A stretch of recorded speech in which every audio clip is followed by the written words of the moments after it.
Hi, Robert Medlin here. I want to give you something today that'll really help you in your marriage. This is primarily for men. That'll really just bless your marriage, cause your marriage to go to a new level. If you can take some of the principles I'm going to teach you today and put those into practice. Let me just begin with the scripture out of Ephesians 5 that is kind of the root of all marriage teaching in the Bible. It says, "Husbands, love your wives, just as Christ loved the church." And one of the things that Jesus wants us to understand is that he loves us. He loves us so much that he paid for us. He died on the cross for us. He paid for our sins. He lived the life that we couldn't live. He took all the responsibility for our lives so that he can call us righteous and holy and blameless, and so that he can give us eternal life by what he did, not by what we did. And so this scripture starts out saying, "Husbands, love your wives just like Christ loved the church," just like Jesus loved the church and gave himself up for her to make her holy, cleansing her by the washing of water through the word. And there's a scripture over in Colossians that says that we were once alienated from God and enemies in our mind because of our evil behavior. But now God has reconciled us to himself through Christ's physical body to present us holy in his sight, without blemish and free from accusation. So Jesus himself, through his death, has presented us holy in his sight, without blemish and free from accusation. If you really know who you are in Christ, that's exactly who you are. People that understand that are a lot happier. People that understand that are filled with joy.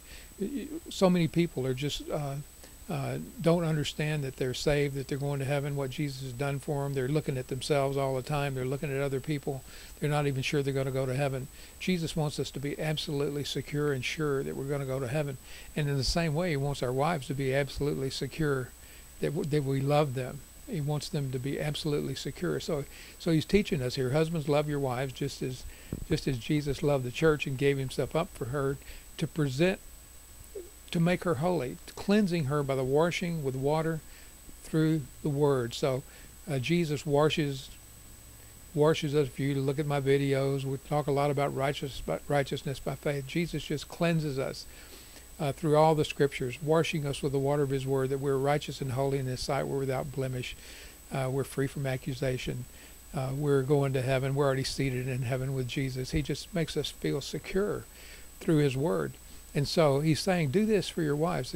Jesus does this for us. He cleanses us by washing us with the water through his word. We can wash our wives and cleanse them through washing them with the water of our words to present her to himself. Jesus presents us, his church, to himself as a radiant church without spot or wrinkle or any other blemish. And so when we wash our wives with the water of our word, we present our wives to us as radiant, without blemish, free from accusation, just holy and blameless.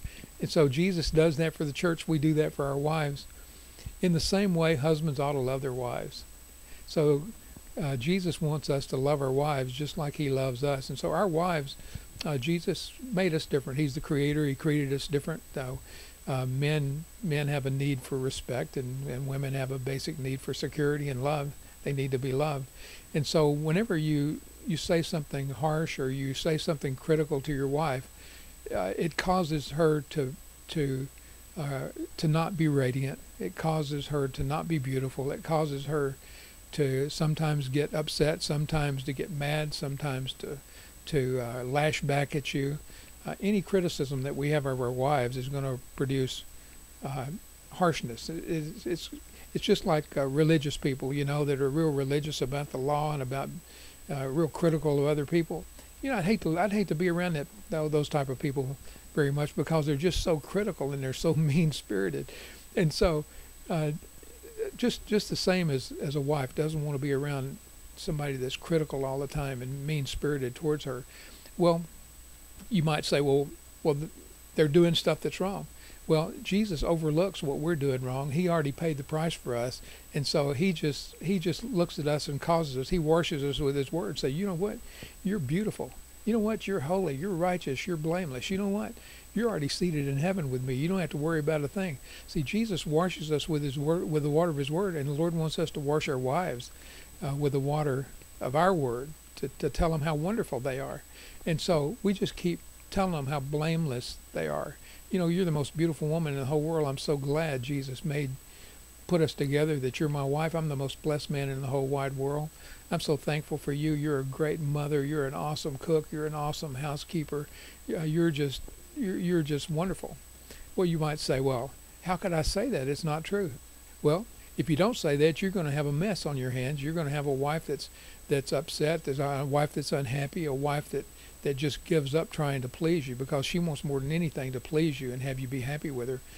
My wife and I have counseled many people, including people in the ministry. And we counseled one couple, and the man was just constantly criticizing his wife about her housekeeping habits. And he would come home, and it got so bad that she would just lock herself in the bathroom and cry. You know, some women would get mad and angry, but she would just cry. So they came over to get some help from us in their marriage. And I told the guy, I said, look, you know, you're constantly criticizing her. I said, you're getting the result of that. I said, if you'll just come home and say, you know what, you're the best wife in the whole world. You're the best housekeeper in the whole world. And you'll find that she will be affirmed. You point out things that she does good. You know what, that dinner you cooked was great. You know what, you just have everything organized great. You point out things that she does well and does that you can compliment her on, and you'll find her just completely changing. You'll find her countenance changing. You'll find her being radiant and beautiful. I've been in churches where the pastor preaches a message of insecurity. You know, he says, I don't know if we're going to go to heaven. You know, I don't know if I'm going to make it. I don't know if you're going to make it. You know, you know, it's Jesus says, you know, we've got to be perfect. And you know, you get people that preach like that, and what it does, it just causes people to be despondent. You know, and they might be, when they're praising the Lord, reading the scriptures, they might be really happy, but then after they hear the message, they're just all beaten down. And so what the Lord wants us to do is encourage our wives, how wonderful they are, how committed we are to them, how beautiful they are. And you'll find that the very things that you say, it's just like the very things that you tell your wife, you're going to get back. You're going to get back. You're going to see your wife become more beautiful. You're going to see your wife become more radiant. When Jesus tells us things like that scripture out of Colossians, it says we were once alienated from God and enemies in our minds because of our evil behavior. We know we're a mess, but he has reconciled us by his physical body through death to present us to himself. He did it himself as holy, blameless, irreproachable. And so that's what happens is we should present our wives to ourselves as holy, beautiful, blameless, irreproachable. And if you'll just change your attitude, stop that criticism. That criticism is an evil thing. You stop criticizing your wife. You stop blaming your wife. You start telling her how wonderful she is. You start telling her how beautiful she is. You start telling her what a wonderful mother she is, what a wonderful wife she is. And she will become the most radiant, beautiful wife. Like Abraham, Sarah was so beautiful, even when she got up to 90 years old, that men were attracted to her. You'll find, not that you want men attracted to your wife, but you'll find that your wife will become radiant, beautiful, as you wash her with the water of your word. It's your responsibility. You've got the keys. You're in the driver's seat. You can change the circumstances in your home. You can change your marriage. You can change your wife. You can be a blessing to her, and Jesus will be very pleased with you because you're doing exactly what he does for you. So I know this is going to bless you. You put this into practice. Stop that criticism. You start telling your wife how wonderful she is. You have a blessed day.